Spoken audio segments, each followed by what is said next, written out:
Portanto, vamos ver primeiro as disposições construtivas do Eurocódigo 2 e depois vamos ver algumas disposições construtivas adicionais relativas à ação sísmica, portanto, relativas ao Eurocódigo 8. Sendo que, como sabem, o Eurocódigo 2 corresponde à classe de ductilidade mais baixa, portanto, à ductilidade DCL, especificada no Eurocódigo 8. Portanto, em relação à armadura longitudinal, e estas disposições construtivas estão na secção 9.5 do Eurocódigo 2, aliás, todas as disposições construtivas, desculpem, todas as disposições construtivas estão no capítulo, na secção 9 do Eurocódigo. Portanto, temos uma armadura mínima e uma armadura máxima, sendo que a armadura mínima será a maior de 0,2% da área de botão ou 10% do esforço axial a dividir por FYD. Portanto, 0,1 NED sobre FYD. Será o maior destes valores a armadura mínima a adotar para os pilares. Quanto à armadura máxima, ela será de 4%, que deve ser respeitada fora das zonas nas emendas. Nas zonas das emendas pode-se adotar uma armadura até 8%. Reparem, as armaduras nos pilares, as zonas de emendas são sempre na zona inferior do pilar e, portanto, é sempre essa zona que normalmente é que condiciona em termos de armadura máxima. Daí que a armadura máxima a adotar para os pilares seja de 4%. Corresponde depois na zona das emendas a uma armadura de 8%. O diâmetro mínimo dos varões a utilizar será de 10 mm. Isto é uma imposição do anexo nacional português. O Eurocódigo especifica como armadura mínima, como diâmetro mínimo, o diâmetro de 8 mm. E, portanto, este é um valor que pode ser especificado pelos países. Em Portugal, o diâmetro mínimo para os pilares das armaduras é de 10 mm. Nos pilares com a secção transversal poligonal deve colocar-se pelo menos um varão em cada ângulo, ou seja, um pilar quadrado retangular terá 4 varões, se for um pentágono terá 5, se for um hexágono terá 6, por aí fora. No caso dos pilares circulares, o Eurocódigo recomenda que se utilizem no mínimo 4 varões, sendo que 6 é um número mais recomendável para que os varões ocupem, façam mais ou menos, portanto, se forem 6, fazem um hexágono que se aproxima bastante mais de um círculo do que o quadrado. E, portanto, nos pilares circulares, o número recomendável de varões deverá ser de 6. Embora regulamentarmente o número mínimo seja de 4. A armadura transversal nos pilares tem várias funções e desempenha um papel fundamental no comportamento dos pilares. Ao contrário das vigas, não, de forma diferente das vigas, estas armaduras transversais designam-se por cintas, nas vigas são os estribos, e chamam-se cintas porque uma das suas principais funções é cintar o betão. Portanto, o facto de terem estas cintas faz com que a resistência do betão à compressão seja maior. Estas cintas exercem um confinamento ao betão, portanto, o betão fica mais impedido de se deslocar transversalmente. Não é? Quando nós aplicamos uma força de compressão por efeito de Poisson, os sólidos, o betão comprimido tende a aumentar na direção transversal.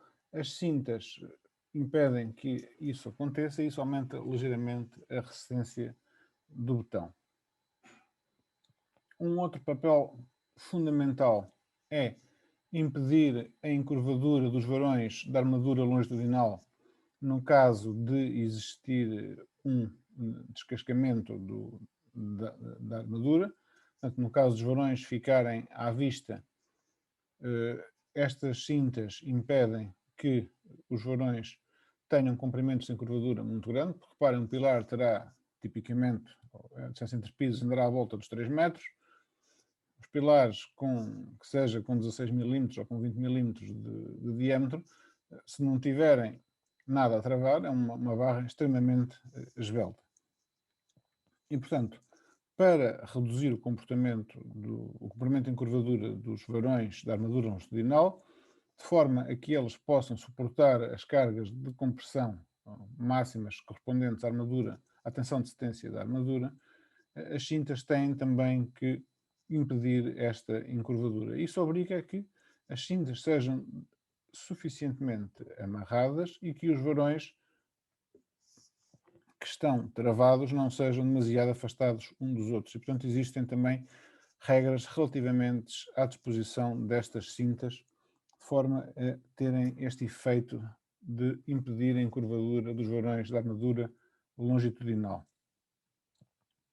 Uma outra função consiste em manter as armaduras longitudinais na sua posição durante a montagem e a betonagem, embora para este fim não fossem necessários tantas cintas, mas também tem esta finalidade e obviamente tem também a finalidade de resistir ao esforço transverso.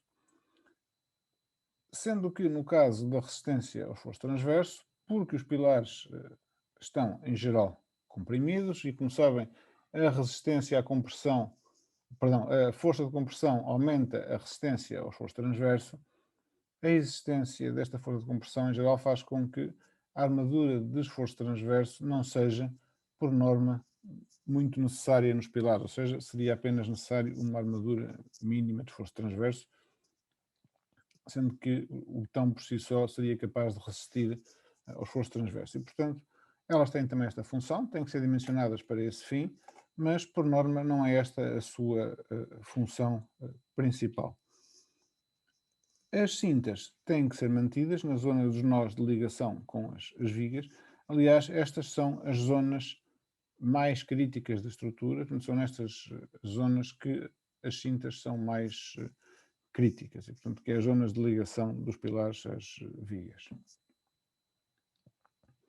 Em relação ao espaçamento máximo, também aqui o Eurocódigo, no seu anexo nacional português, especifica condições mais restritivas do que o Eurocódigo em geral.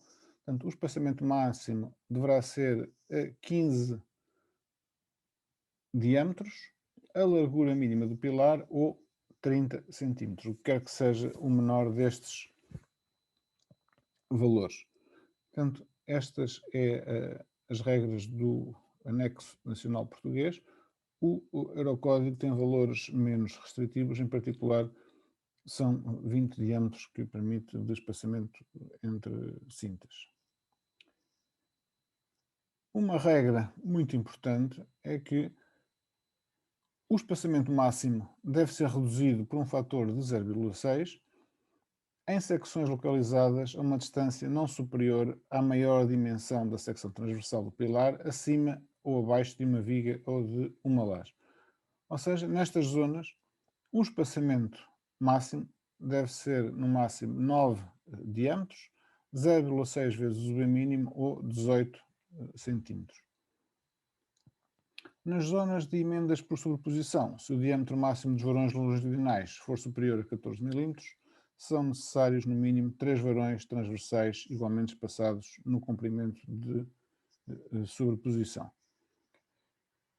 Esta regra de reduzir o espaçamento das cintas, enfim, os 0,6 em geral podemos usar essa distância, mas por norma o que se faz é reduzir o espaçamento a metade, ou seja, utilizar nas zonas dos pilares, nas zonas junto aos nós das vigas ou das lajes, reduzir o espaçamento das cintas a metade, ou seja, colocar o espaçamento normal e depois nestas zonas colocar uma cinta a meio das restantes.